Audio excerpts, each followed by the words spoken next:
Pan searing is a great technique to use on its own, and it can also be used as a first step to roasts and braises. It uses just a little bit of oil with very high heat to cook food quickly. One of my favorite foods to pan sear is a steak. Before you pan sear food, make sure that it's dry. For a steak, use paper towels. This step is crucial because any water on the surface needs to boil off before the food can brown. Less water means that the food will brown faster. Don't add salt just yet. Adding salt will draw moisture from the meat to the surface and slow down the browning process. Start heating up the pan and then add oil.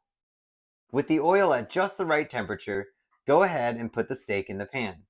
Hold the steak vertically, gently place the end on the side of the pan closest to you, and lower it down, moving your hand away from you. That way, if there is a splatter, it will hit the back of the stove and not your face.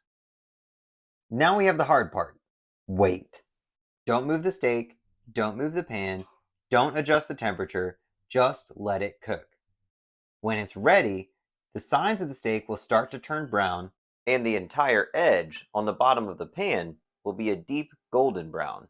When you see that crust forming, use your tongs to pick the steak up, turn it over, and set the raw side down the same way that we did before.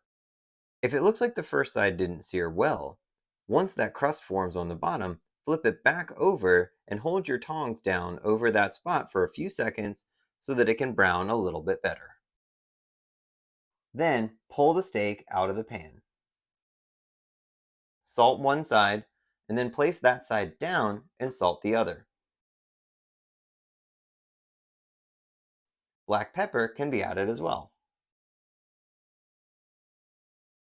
Some foods, like mushrooms, will sear better with a light dusting of flour on the outside to help further dry them out. The process for cooking the mushrooms is the same as cooking the steak. The main difference is that the mushrooms will have more than two sides that need to be cooked.